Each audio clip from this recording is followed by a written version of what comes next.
Assalamualaikum warahmatullahi wabarakatuh. Jumpa kembali dengan saya dalam mata kuliah Filsafat Ilmu. Pembahasan kita kali ini adalah dasar berpikir filsafat. Pada pembahasan sebelumnya, kita sudah menjelaskan apa itu filsafat, bagaimana proses terjadinya filsafat itu, dan bagaimana kedudukan filsafat itu dalam ilmu pengetahuan, yaitu filsafat menjadi asumsi dasar atau dasar berpikir dari penjelajahan ilmiah. Berkaitan dengan hal itu, pada pembahasan kali ini kita akan melihat bagaimana filsafat itu berpikir atau konsep berpikirnya itu didasarkan kepada apa. Secara prinsip, dasar berpikir filsafat ini seringkali juga disebut sebagai metode filsafat atau aliran dalam filsafat. Namun, di sini kita akan menjelaskan secara sederhana menjadi dasar berpikir untuk filsafat. Sekarang kita lihat apa saja dasar berpikir dari filsafat itu. Dasar berpikir filsafat itu yang pertama adalah empirisme, rasionalisme, fenomenalisme, intuisionisme, dan yang terakhir adalah dialektis. Secara prinsip, dasar berpikir dari filsafat ini merupakan satu kesatuan dalam konsep berpikir sebagai pencari asumsi dasar atau sebagai dasar penjelajahan ilmiah. Namun, untuk memahaminya secara teoritis dan konseptual, kita bedakan menjadi bagian-bagian sehingga dapat dilihat seperti apa karakter masing-masingnya. Baiklah, kita akan menjelaskan satu-satu dasar pemikiran dari filsafat ini. Yang pertama yaitu empirisme. Empirisme itu adalah konsep berpikir dalam filsafat itu yang berdasarkan kepada pengamatan dan pengalaman. Hal ini berhubungan dengan panca indera dan pengalaman atau pengamatan orang lain. Artinya di sini adalah dalam mengarungi proses kehidupan, kita akan merasakan pengalaman-pengalaman dan pasti akan melakukan pengamatan. Karena kita dianugerahi oleh panca indera, mata untuk melihat, telinga untuk mendengar, hidung untuk mencium, lidah untuk mengecap, dan kulit untuk merasa. Jadi, hal-hal itu bisa menjadi pengalaman yang kemudian bisa dijadikan dasar berpikir untuk penjelajahan ilmiah. Kemudian, pengalaman dan pengamatan orang lain itu juga bisa dijadikan asumsi dasar untuk pijakan ilmiah. Misalnya seperti ini. Cabai itu pedas. Asumsi ini muncul karena setiap kita makan cabai misalnya atau orang lain makan cabai, maka diketahui bahwa cabai itu pedas. Kemudian untuk penjelajahan ilmiah perlu dibuktikan. Atau contoh lainnya misalnya kita suka mendengarkan musik dan dari musik yang kita dengar itu kita bilang jazz adalah musik yang bisa menenangkan hati. Kemudian kita bikin statementnya. Musik jazz adalah musik yang bisa menenangkan hati. Itu sudah menjadi asumsi dasar kita. Kalau untuk ilmiah, kita perlu menjelajahinya secara ilmiah dan untuk dibuktikan ke depannya. Jadi kira-kira empirisme itu seperti itu, berdasarkan pengamatan dan pengalaman secara empiris. Oke, selanjutnya kita masuk kepada dasar berpikir filsafat yang kedua, yaitu rasionalisme. Rasionalisme ini adalah konsep berpikir dalam filsafat berdasarkan kepada ide atau pikiran. Dalam hal ini, kita mengetahui bahwa manusia itu mempunyai akal, pikiran. Dan itu yang membedakan kita dari makhluk lainnya di muka bumi ini. Dari situ, ide dan pikiran manusia itu dapat digunakan sebagai asumsi dasar atau dasar berpikir sehingga menghasilkan sebuah hipotesis atau sebuah asumsi. Proses ini dapat dilakukan secara brainstorm atau berpikir keras. Kita berpikir untuk mendapatkan ide atau melakukan sesuatu berdasarkan apa yang kita pikirkan. Mungkin itu dulu yang disebut dengan meditasi itu. Mencari ilham. Artinya konsep berpikir menggunakan otak untuk menghasilkan asumsi dasar sebagai pijakan ilmiah. Selanjutnya adalah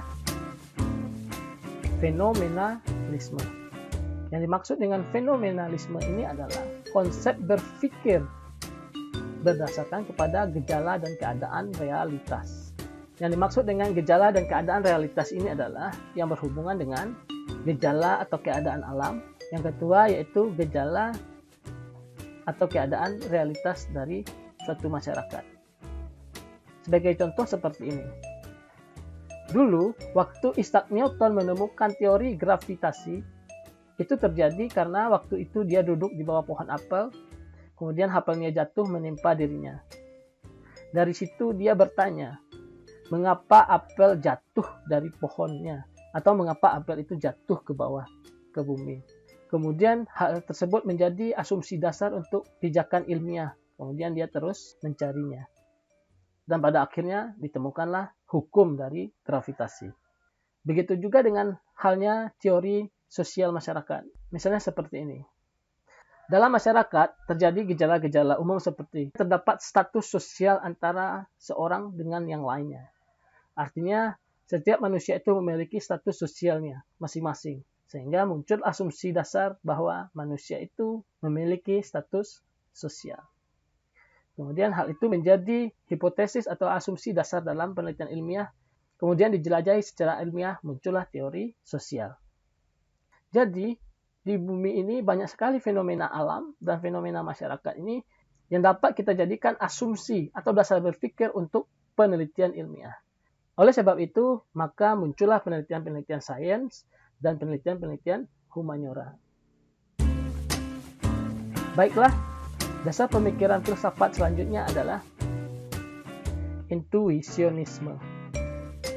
Yang dimaksud dengan intuisionisme ini adalah konsep berpikir dalam filsafat berdasarkan kepada inspirasi dan pemahaman. Dalam hal ini berhubungan dengan pengalaman yang berulang, ilham atau intuitif. Maksudnya di sini adalah selama kita hidup atau dalam proses kehidupan, manusia mengalami pengalaman-pengalaman yang berulang-ulang. Sehingga itu sudah menjadi bagian dari manusia. Misalnya seperti contoh kita tadi. Cabai itu pedas. Orang yang sering makan cabai akan tahu cabai keriting itu pedasnya segini. Cabai rawit pedasnya segini. Cabai hijau pedasnya segini. Cabai merah pedasnya segini. Hal itu karena memakan cabai yang selama ini sudah dilakukannya secara berulang-ulang. Hal itu sudah menjadi kebiasaan.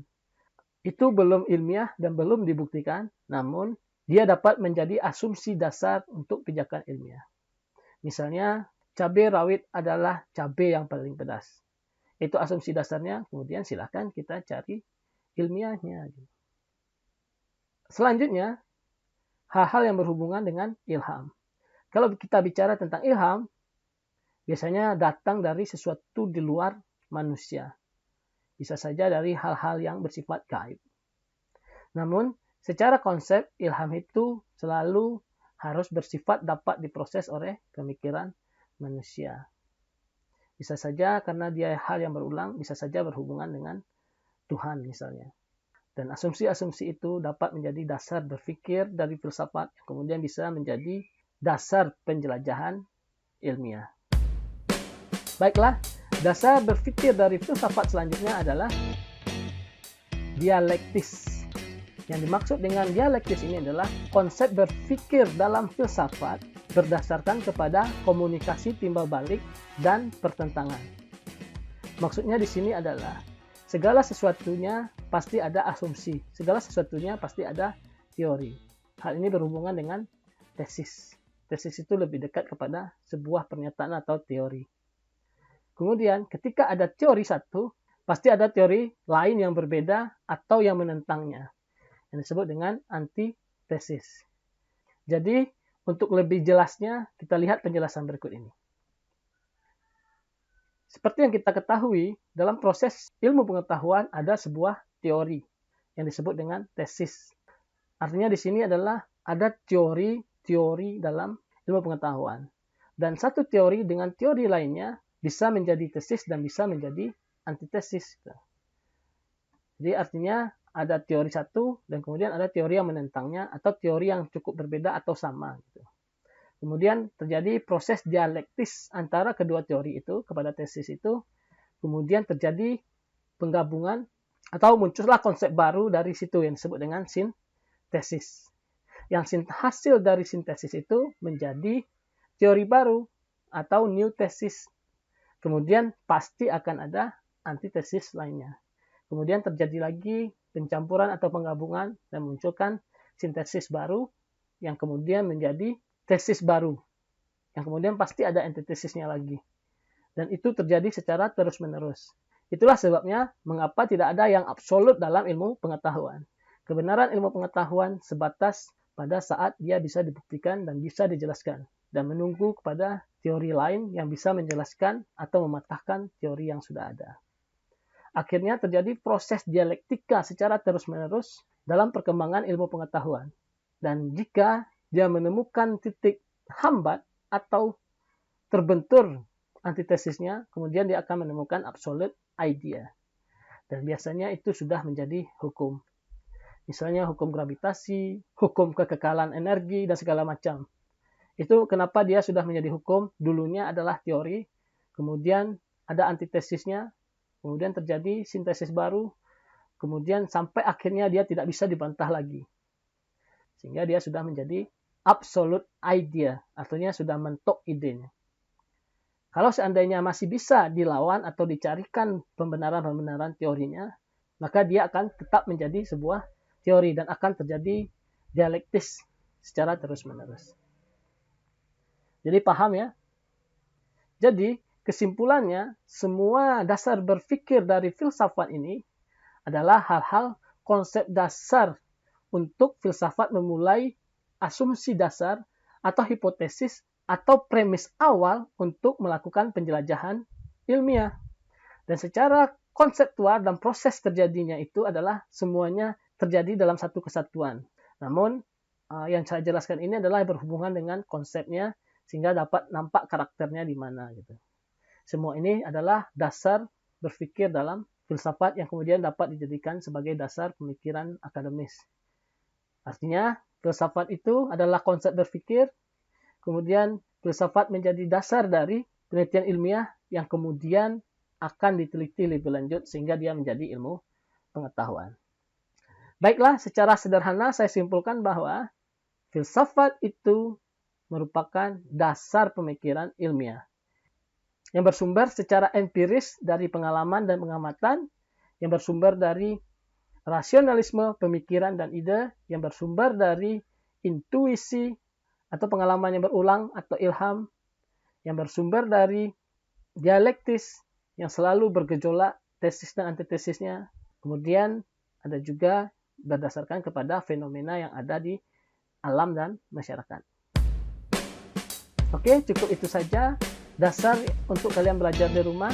Kalian nanti bisa mencarinya penambahan-penambahan lain atau penjelasan-penjelasan detailnya dari sumber-sumber yang lainnya. Akhir kata, si Rahmat melakukan upaya. Selamat lah ya. Assalamualaikum warahmatullahi wabarakatuh.